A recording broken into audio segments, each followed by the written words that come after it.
All right, hello once again, Jeff Scott of Rankin Technical College, and as part of the Rankin Technical College AWD 1000 Web Development Technologies class, I've been going over and creating a series of video presentations that are based on the Mozilla Developer Network Learn Web Development series, and in particular, we are in the CSS module under the building blocks module, and we're up in sizing items in CSS. Okay, now as we go on in here, I should mention this will probably be a fairly short lecture just because of the fact that, as it says there are min and max sizes, but this is almost the end of what we've been talking about. All right. So it says, in addition to giving things a fixed size, you can also ask CSS to give an element a minimum or a maximum size. It says if you have a box that might contain a variable amount of content, you always want to be able to at least have it a certain height, so that would be the minimum. In this example that they show here, there's two boxes. They both have a defined height of 150 pixels. All right, so the one on the right, okay, it basically, as it says there, the box on the left is 150 pixels tall. The box on the right has content that needs more room. So it has grown taller than the 150 pixels that it was. Kind of saw this before with what we were working with. Okay. It says this is very useful when you're dealing with variable amounts of content while avoiding overflow. Again, one of the things you should always be cognizant of is, as if with the example here, you don't want this text to go being out here outside of this box or down here outside of the box, etc. It just looks very amateurish, and you don't want your site to be remembered for something like that, in other words. Okay? All right. A common use of MaxWidth, as it says, is to cause images to scale down if there's not enough room to display them at their, quote, real size, unquote, and to make sure they don't become larger than whatever that width is. So it says, as an example, if you were to set width to 100% and the image width is smaller than the container, then the image is forced to stretch and become larger, and it could become pixelated looking. We've already gone through the pixelation in here before. If you instead use max width 100%, and its intrinsic width is wider, as it says, the image is able to become smaller than the container size, and it'll stop at 100% of the container size. So that's kind of what they're showing in this example right here. It says we have used the same image 3 times. The first image has been given a width of 100% and is in a container larger than it. It therefore stretches to the container width. The second image has a max width of 100%, and therefore it does not stretch to fill the container. The third one also has a max width of 100%. All right, and it's been scaled to fit inside of the box, and that's what they're showing in here. So you've got, again, you've got width 100%, and you've got max width 100%.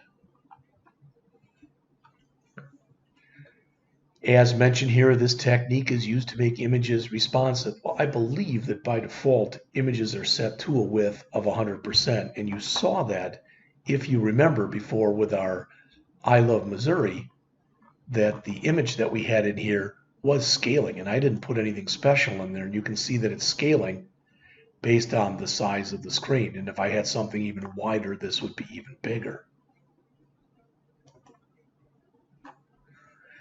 As always, to find out more, look at responsive image techniques for, this, you already know this, I've mentioned this before, how this stuff is hyperlinked up the wazoo.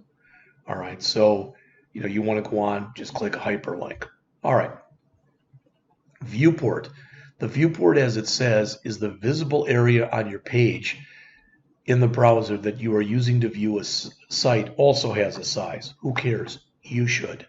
If you look on here, notice that's one of our Metaport or meta tags. In fact, let me move this one over. There we go.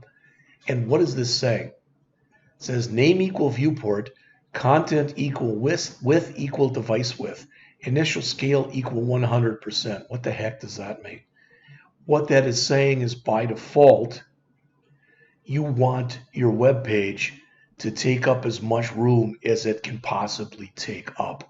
And again, this is much more important for a mobile device than it is for looking at something on either a laptop or a desktop.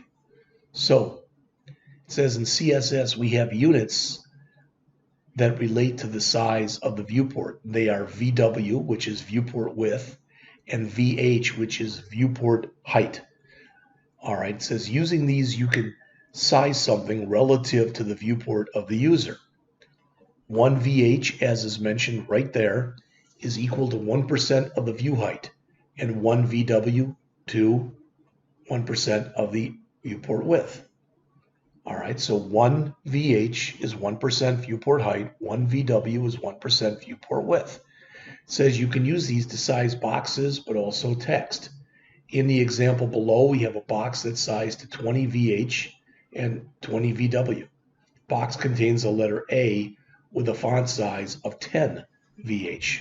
So basically it is, you're just setting it up in here. And as it says, if you change the VH and VW values, this will change the size of the box. Changing the viewport size will also change their sizes because they're sized relative to the viewport. All right. It says to see the example, you will need to load the example in a new browser window. All right, so open the example. So if you want to take a look at it here, you can. All right, so I should be able to, let's try this.